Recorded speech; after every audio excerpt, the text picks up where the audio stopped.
Olha, tem duas palavrinhas que costumam dar um nó na cabeça de muita gente quando o assunto é gramática: regência e crase. Parece um bicho de sete cabeças, né? Mas e se a gente descobrisse que por trás de tudo isso existe uma lógica? E uma lógica bem simples até. É exatamente esse mistério que vamos desvendar agora. E tudo começa aqui, com essa frase, simples, direta, mas super poderosa. Eu amo você. Parece a coisa mais básica do mundo, certo? Pois é, mas essa pequena frase é o nosso ponto de partida. É a chave para a gente começar a entender umas regras meio invisíveis que organizam o nosso idioma, sabe? Como as palavras conversam entre si. Aí fica aquela pergunta no ar, né? O que, afinal, uma declaração de amor tem a ver com gramática? E a resposta é tudo! Pensa só, assim como nas nossas relações, no português, as palavras também têm uma relação de dependência. Uma precisa da outra. E o jeito que elas se conectam é o que faz a frase ter sentido. É exatamente aqui que a gente mergulha no nosso primeiro grande tema. Vamos lá, então. Regência. O nome pode parecer complicado, mas a ideia é bem fácil de pegar. Pense numa relação de hierarquia, onde tem uma palavra que manda, que é o chefe, e outra que obedece, a subordinada. Sacar quem manda em quem aqui é o segredo para tudo ficar mais claro. Ok, a definição mais formal é essa aí. Regência é essa relação de dependência.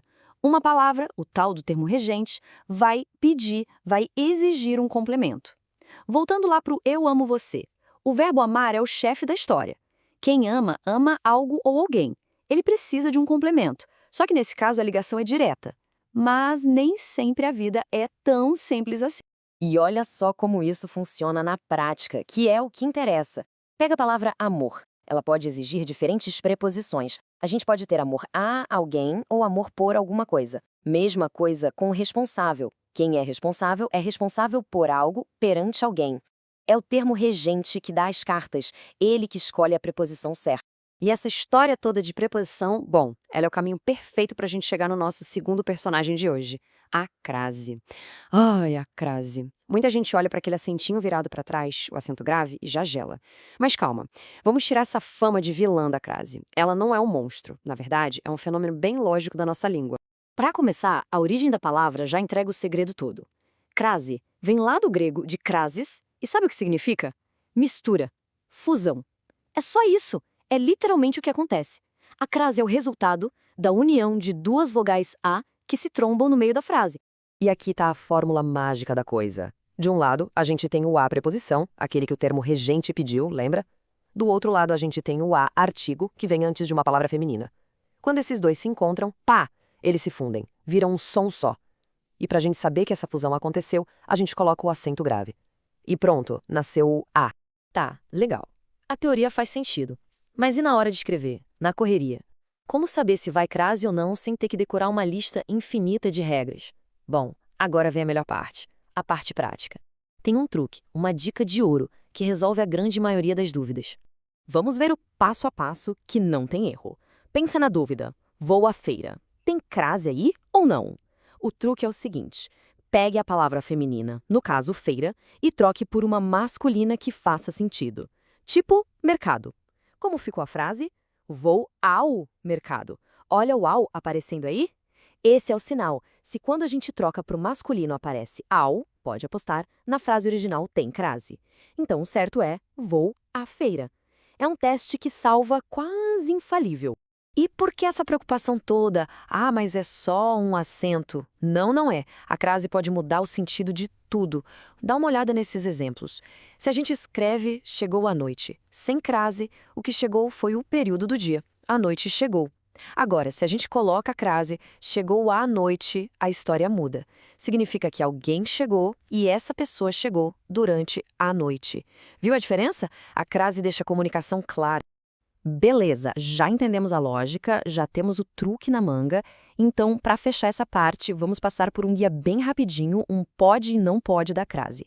Pense que é um mapa rápido para a gente não se perder. Então, resumindo, quando que a gente sempre usa? Em expressões como às vezes, à direita, à noite, sempre.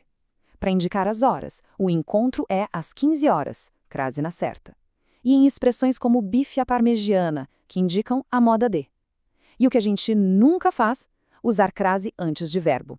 Começou a chover, sem crase. Antes de palavra masculina. Pagamento a prazo, sem crase. e entre palavras repetidas, gota a gota, também sem crase. E para completar o nosso mapa, tem os casos em que tanto faz, são os casos opcionais. Antes de nome de mulher, por exemplo. Entreguei o presente a Carla ou a Carla. As duas formas estão certas. Mesma coisa antes de pronomes como minha, sua. Refiro-me à sua ideia ou à sua ideia. Aqui, a escolha é de quem escreve. Chegando ao fim da nossa conversa, a grande mensagem é essa. Regras como regência e crase não são pedras no caminho. Não foram criadas para complicar. Pelo contrário, elas fazem parte de um sistema muito lógico, que existe para deixar nossa língua mais precisa. Então, vamos amarrar tudo. A lógica é um dominó. A regência é a primeira peça. Ela determina que uma palavra precisa da preposição a. Aí, se depois dessa preposição aparecer outro a segunda peça cai. Acontece a crase, que é o sinal de que essa fusão ocorreu. Uma coisa é consequência da outra. Tem uma lógica perfeita.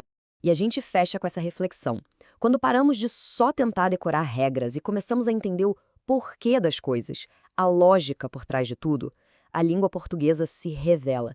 Ela deixa de ser aquele monte de armadilhas e passa a ser um sistema fascinante para a gente explorar. Não é muito mais interessante enxergar as coisas dessa forma?